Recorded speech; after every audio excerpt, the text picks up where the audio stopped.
Hello friends, welcome to Reva's arts. நான் ரேவதி சிவகுமார். இன்னைக்கு வீட் ஃப்ளார் உபயோகப்படுத்தி விநாயகர் சிலை எப்படி செய்கிறதுன்னு பார்க்கலாம். இது செய்கிறதுக்காக ஒரு பவுலில் 1 கப் அளவுக்கு உப்பு எடுத்திருக்கேன். நான் வந்து தூள் உப்பு எடுத்திருக்கேன். இது கூட 1 கப் அளவுக்கு தண்ணி சேர்க்கணும். ஒருவேளை உங்ககிட்ட கல் உப்பு தான் இருக்குன்னா கல் உப்பை நல்லா வறுத்துருங்க. வறுத்துட்டு அதை ஆற வச்சுட்டு அதுக்கப்புறமா மிக்சியில் சேர்த்து பவுடர் பண்ணிக்கோங்க. பவுடர் பண்ணிவிட்டு அதுக்கப்புறமா இது மாதிரி 1 டம்ளர் தண்ணியும் 1 டம்ளர் உப்பும் சேர்த்துக்கோங்க. சேர்த்து நல்லா மிக்ஸ் பண்ணிடுங்க. இது ஓரளவுக்கு நல்லா கரையணும். இது கரைஞ்சதுக்கப்புறம் நம்ம இது கூட கோதுமை மாவு சேர்க்க போகிறோம். கோதுமை மாவை நல்லா ஜலிச்சிட்டு சேர்த்துக்கோங்க. 2 கப் அளவுக்கு கோதுமை மாவு இதில் நம்ம சேர்க்கணும். 1 கப் உப்பு, 1 கப் தண்ணி, 2 கப் கோதுமை மாவு, அவ்வளோதான். இதை வந்து நல்லா நீங்கள் மிக்ஸ் பண்ணிக்கோங்க. ஸ்பூனால் மிக்ஸ் பண்ணணுன்னு கூட அவசியம் இல்லைங்க, கையாலேயே இதை நல்லா மிக்ஸ் பண்ணிக்கோங்க. இது வந்து கொஞ்சம் நல்லா திக்கான, ரொம்பவே டைட்டான ஒரு டோவாக இருக்கும். இந்த மாதிரி இருந்ததுன்னா நம்மளுக்கு வந்து விநாயகர் சிலை செய்கிறதுக்கு ரொம்ப கரெக்டாக இருக்கும். அதிகமாக தண்ணி சேர்த்து நீங்கள் பிசைஞ்சிட்டிங்க அப்படின்னா சரியாக வராதுங்க. இப்போது முதல்ல விநாயகர் சிலை செய்கிறதுக்கு முன்னாடி விநாயகர் வந்து செஞ்சு முடிச்சுட்டு வைக்கிறதுக்காக ஒரு பலகை மாதிரி நம்ம ஃபஸ்ட்டு ரெடி பண்ணிக்கலாம். அதை ரெடி பண்ணிவிட்டு மீதி இருக்கிற மாவில் விநாயகர் செய்யலாம். எந்த சைஸில் நீங்கள் விநாயகர் செய்ய போகிறீங்களோ அதுக்கு தகுந்த அளவுக்கு இந்த மனை நீங்கள் ரெடி பண்ணிக்கோங்க. நம்ம வந்து மாவை ரொம்ப டைட்டாக பிசைஞ்சிருந்தோம் இல்லையா, அதனால இதில் அங்கங்கே கீறல்கள் இருக்கும். ஒரு ப்ரஷ்ல தண்ணி தொட்டுட்டு இதெல்லாம் நீங்கள் சரி பண்ணிக்கோங்க. முதல்லையே அதிகமாக தண்ணி சேர்த்து நம்ம செஞ்சோம் அப்படின்னா நம்ம செய்யும்போது சிலை கரெக்டாக இருக்கும். அதுக்கப்புறம் கொஞ்ச நேரத்திலேயே சிலை வந்து டிஃபார்ம் ஆகிறதுக்கு சான்ஸ் அதிகம். அதனால நீங்கள் வந்து கரெக்டான அளவு தண்ணி சேர்த்து பிசைஞ்சுக்கோங்க. அங்கங்கே வெடிப்புகள் இருந்ததுன்னா அதை வந்து தண்ணியை ப்ரஷ்ல தொட்டுட்டு அப்புறம் கையாலையும் இதை நல்லா சரி பண்ணி விட்டுருங்க. இந்த மாதிரி செய்யும்போது சிலை வந்து நீங்கள் எவ்வளோ நாள் வச்சுருந்தாலும் அது எந்தவித பிரச்சனையும் இல்லாமல் நல்லாயிருக்கும். ரெண்டாவது, நம்ம வந்து கோதுமை மாவில் செஞ்சுருக்கோம். இது வந்து கெட்டு போகாமல் இருக்கிறதுக்காக தான் நம்ம அவ்வளோ உப்பு சேர்த்துருக்கோம். அதனால கோதுமை மாவில் செய்கிறது எப்படி ஒரு 5 நாள் கிட்ட 7 நாள் கிட்ட எப்படி நம்ம வச்சுருக்கலான்னு யோசிக்க தேவையில்லை. உப்பு அதிகமாக சேர்த்துருக்கிறதுனால இது கெட்டு போகிறதுக்கான வாய்ப்பு இல்லைங்க. இப்போ வந்து நம்ம எடுத்து வச்சுருந்த மாவை, மீதி இருக்கிற மாவை எடுத்து அதை வந்து தேவையான அளவுக்கு சின்ன சின்ன பால்ஸாகவும் மீடியம் சைஸ்லையும் நான் ரெடி பண்ணிக்கிறேன். அதாவது உடம்பு பகுதி எவ்வளோ பெருசாக இருக்கணும், தலைப்பகுதி எப்படி இருக்கணும் அப்படிங்கிறதுக்கு ஏற்ற மாதிரி நம்ம ரெடி பண்ணி தனித்தனியாக போர்ஷனாக பிரித்து எடுத்து வச்சுக்கலாம்.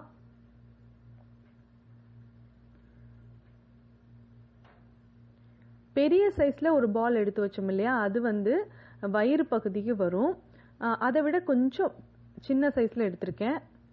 அது வந்து துதிக்கை, அப்புறம் வந்து முகம், இந்த தலைப்பகுதி இதுக்கு வந்து வரும். பெரிய சைஸில் இருக்கிறது வயிற்று பகுதிக்கும், இந்த பகுதி வந்து தலை தும்பிக்கை ரெண்டுத்துக்கும் வரும். 2 கை 2 கால், அப்புறம் வந்து கிரீடம், 2 காது. இப்போ இந்த சின்ன சைஸில் நம்ம பால் மாதிரி எடுத்து வச்சிருக்கிறது மூஷிகம் செய்கிறதுக்காக.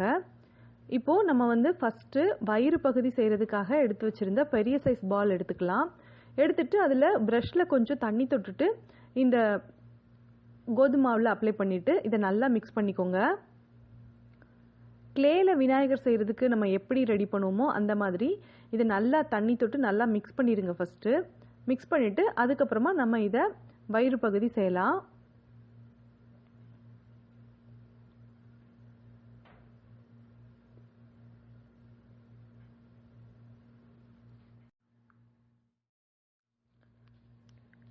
இப்போது தலை, கை, கால் இதெல்லாம் நம்ம அட்டாச் பண்ண போகிறதுனால தலை பக்கத்துலேயும் ஒரு பள்ளம் செஞ்சுக்கோங்க கையாலேயே. அதே மாதிரி கை, கால் இருக்கிற இடத்துலையும் ஒரு சின்னதாக கையாலேயே பள்ளம் ரெடி பண்ணிக்கோங்க. இது நம்ம செய்கிறதுனால நம்ம அட்டாச் பண்ணுற அந்த கை, கால் இதெல்லாம் வந்து நம்ம சாதாரணமாக செஞ்சுருக்கிற மாதிரியே இருக்கும், அட்டாச் பண்ண மாதிரியே இருக்காது. இப்போது தலைப்பகுதிக்குரிய அந்த மாவு எடுத்திருக்கேன். எடுத்துட்டு தலை எப்படி ரெடி பண்ணுமோ அந்த மாதிரி ரெடி பண்ணிவிட்டு துதிக்கையும் நீங்கள் ரெடி பண்ணிடுங்க. தும்பிக்கை வந்து எந்த அளவுக்கு நீளமாகவோ அல்லது வலப்பக்கம் சுழண்டு இருக்க மாதிரியோ அல்லது இடப்பக்கம் சுழண்டு இருக்கிற மாதிரியோ அது உங்களோட விருப்பத்தை பொறுத்து நீங்கள் பார்த்து ரெடி பண்ணிக்கோங்க.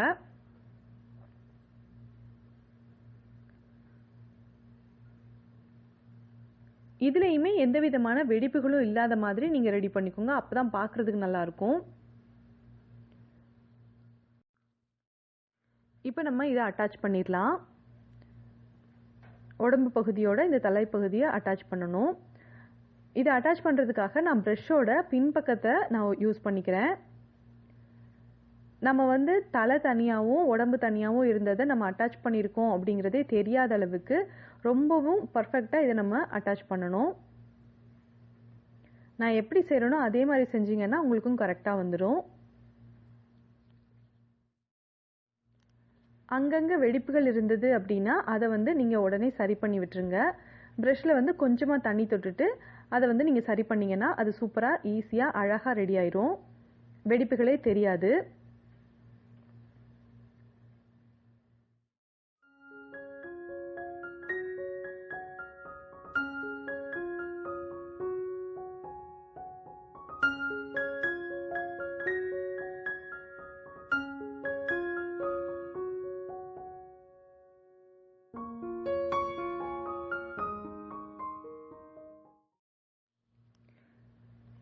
இப்போ நம்ம கால் பகுதி செய்ய போகிறோம்.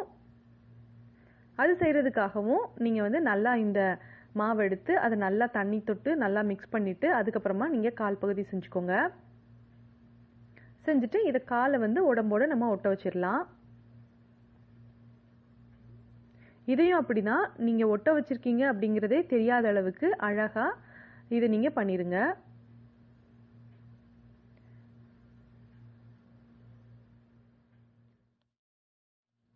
அப்பப்போ ப்ரஷ்ஷில் வந்து தண்ணி தொட்டுட்டு அதை வந்து நீங்கள் இந்த சிலை முழுக்கவே நீங்கள் ஒரு வாட்டி தண்ணியால் ப்ரஷ்ஷில் ஒரு கோட்டிங் கொடுத்துருங்க. அப்போ தான் வந்து நம்ம கோதுமையில் செய்கிறதுனால சீக்கிரமாக இது காஞ்சிடும். அதுக்காக தான். இப்போது ரெண்டாவது கால் நம்ம ஒட்ட வச்சிடலாம்.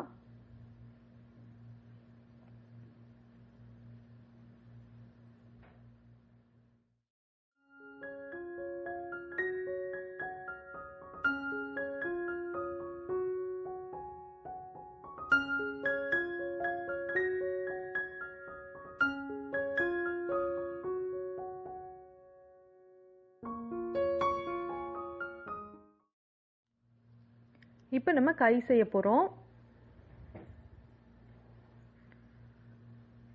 இந்த கையில் மோதகம் வச்சிருக்கிற மாதிரி நான் ரெடி பண்ண போகிறேன். அதுக்காக ப்ரஷ்ஷோட பின்பக்கத்தை வச்சுட்டு நம்ம இதில் ஒரு சின்ன பள்ளம் ரெடி பண்ணிக்கலாம். கையில் பள்ளம் ரெடி பண்ணிவிட்டு அதில் வந்து அந்த பள்ளத்தில் நம்ம வந்து மோதகம் வைக்க போகிறோம்.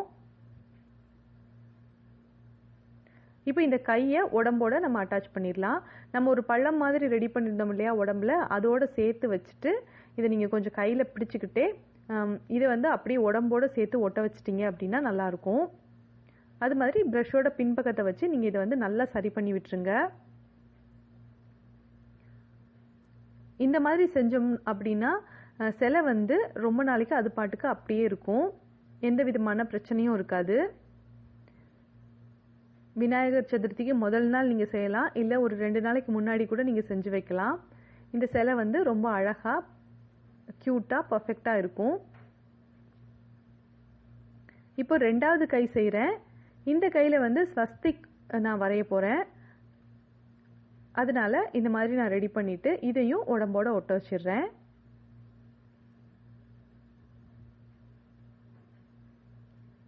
இப்போ ஓரளவுக்கு ரெடி ஆயிட்டார் விநாயகர்.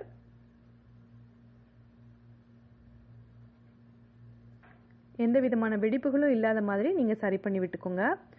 கோதுமை மாவுங்கிறதுனால இது சீக்கிரமாகவே காய ஆரம்பிச்சிடும். அதனால அப்பப்போ கொஞ்சமாக தண்ணியை ப்ரஷ்ஷில் தொட்டுட்டு இந்த சிலை முழுக்கவே நீங்கள் இதை தண்ணியை ஒரு கோட்டிங் அப்ளை பண்ணிக்கோங்க. இப்போ நம்ம காது ரெடி பண்ண போகிறோம். காது பகுதி ரெடி பண்ணுறதுக்காக ஒரு சின்ன சைஸ் பால் நம்ம முதல்லையே எடுத்து வச்சுருந்தோம் இல்லையா, அதை வந்து இதில் அட்டாச் பண்ண போகிறோம். அட்டாச் பண்ணுறதுக்கு முன்னாடி காது இருக்கக்கூடிய அந்த பகுதியில் ஒரு சின்ன பள்ளம் ரெடி பண்ணிவிட்டு அதுக்கப்புறமா நம்ம அட்டாச் பண்ணிடலாம்.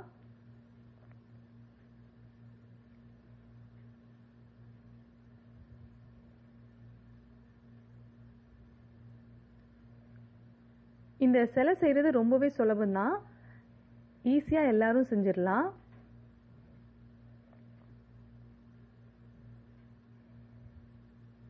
இப்போ ரெண்டாவது காது நம்ம ரெடி பண்ணிக்கலாம். காதில் வந்து ஒரு டிசைன் நம்ம கொடுத்தோன்னா நல்லாயிருக்கும் அப்படின்னு நினச்சி நான் ரெடி பண்ணியிருக்கேன்.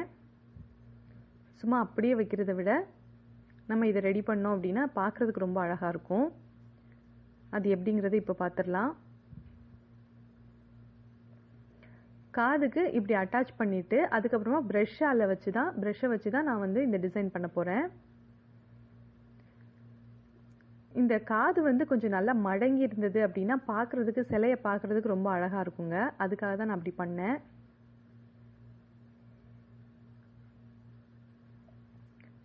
ஜஸ்ட் ஒரு 2 பள்ளம் அந்த ப்ரஷ்ஷோட பின்பக்கத்தை வச்சு நான் ரெடி பண்ணிவிட்டு, இந்த 2ஓட கார்னர்லேயும் நம்ம வந்து கொஞ்சம் கையால் கொஞ்சம் பிடிச்சு விட்டோம் அப்படின்னா பார்க்குறதுக்கு அழகாக இந்த காதோட ஷேப் கரெக்டாக வந்துடும். இப்போ தந்தம் ரெடி பண்ணி ஒட்டியாச்சு. ஒரு பக்கம் தந்தம் ரெடி பண்ணியிருக்கோம், அடுத்த பக்க தந்தத்தையும் நம்ம ரெடி பண்ணி ஒட்டிடலாம். இதையும் நல்லா அட்டாச் பண்ணிடுங்க, அப்போ தான் விழாமல் இருக்கும். இப்போ வந்து நம்ம கிரீடம் செய்ய போகிறோம். விநாயகருக்கு கிரீடம் வந்து ரொம்ப முக்கியம். கிரீடம் செஞ்சு வச்சிடலாம். வச்சாச்சு. இப்போ வந்து நான் கண்ணுக்காக நான் வந்து மிளகு ஒட்ட வைக்கலாம் அப்படின்னு இருக்கேங்க. மோதகமும் செஞ்சு வச்சாச்சு. இப்போ எலி செய்கிறதுக்காக கொஞ்சமாக மாவெடுத்து எலி ஷேப்க்கு ரெடி பண்ணியாச்சு. இப்போ எலியோட வால் ஒட்ட வச்சிடலாம்.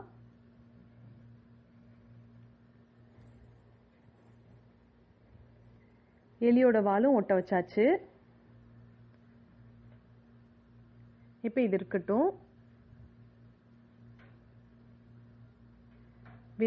விநாயகருடைய கண்ணுக்கு நான் வந்து மிளகு ஒட்ட வச்சுக்கிறேன். அப்படி இல்லைன்னா நீங்கள் வந்து வேணும்னா நீங்கள் ஐலைனர் வச்சு கண் மொத்தத்தையுமே நீங்கள் வரைஞ்சிக்கலாம். நான் வந்து கண் கருவிழிக்காக தான் மிளகு ஒட்ட வச்சேன். எலிக்கு வந்து கடுகு ஒட்ட வச்சுருக்கேன்.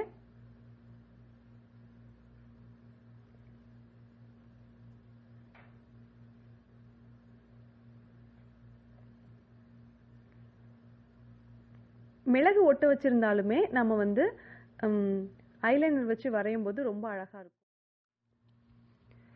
நான் விநாயகர் சிலைக்கு ஒயிட் கலர் அக்ரலிக் பெயிண்ட்டும் கோல்டன் கலர் பெயிண்ட்டும் கொடுக்க போகிறேன்.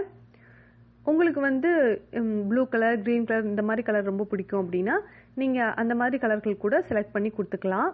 அது மாதிரி உடம்புக்கு வந்து ஒயிட் கலர் தான் கொடுக்கணும் இல்லைங்க. ஸ்கின் கலர் உங்களுக்கு பிடிக்கும்னா ஸ்கின் கலர் கூட நீங்கள் கொடுத்துக்கோங்க. கிரீடத்துக்கு கோல்டன் கலர் கொடுக்குறேன். அதே மாதிரி அங்கங்கே சில இடங்களில் கோல்டன் கலர் நான் கொடுக்க போகிறேன். இந்த ஒயிட் கலரும் கோல்டன் கலரும் கொடுக்கணும்னு நினச்சிருந்தேன். இது கொஞ்சம் நீட்டாக இருக்கும் அப்படின்னு நான் நினச்சேன். நீங்கள் பார்த்துட்டு சொல்லுங்கள் நான் ரெடி பண்ணியிருக்கிற விநாயகர் எப்படி இருக்காங்க அப்படின்னு. இப்போது கை பக்கத்துலேயும் நான் வந்து கொஞ்சமாக கோல்டன் கலர் பெயிண்ட் தான் கொடுத்துக்கிறேன்.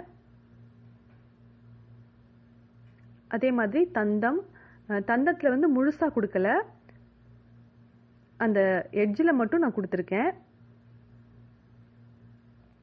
அதே மாதிரி கையிலையும் கால்லையும் கொஞ்சம் கொஞ்சம் ஒரு சின்ன கோடு மாதிரி நான் வரைஞ்சிக்கிறேன்.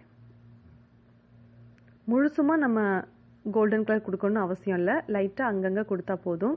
இப்போ வந்து நான் ஐலைனர் யூஸ் பண்ணி இந்த கண்ணை நான் வரைஞ்சிக்கிறேன். கண்ணும் ஐப்ரோவும் வரைஞ்சிக்கிறேன். ஐலைனர் தான் யூஸ் பண்ணணும்னு இல்லைங்க, நீங்கள் வந்து பிளாக் கலர் அக்ரலிக் பெயிண்ட் இருந்ததுன்னா அது யூஸ் பண்ணிக்கலாம். இல்லை கண்மை இருக்குது அப்படின்னா அந்த கண்மையை கூட நீங்கள் டூத் பிக்கில் எடுத்துகிட்டு யூஸ் பண்ணிக்கலாம். அப்புறமா பொட்டு வச்சாச்சு. எல்லோ கலர் பெயிண்ட்டும் ரெட் கலர் அக்ரலிக் பெயிண்ட்டும் வச்சு நான் வச்சுட்டேன். அதுக்கப்புறம் வந்து கையில் வந்து ஸ்வஸ்திக் வரைஞ்சிருக்கேன்.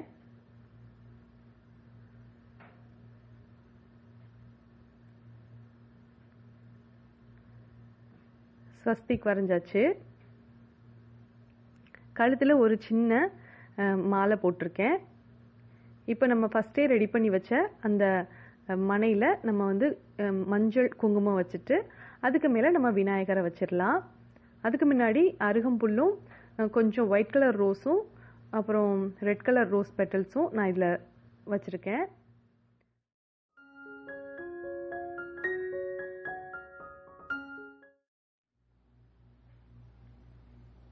Thanks for watching.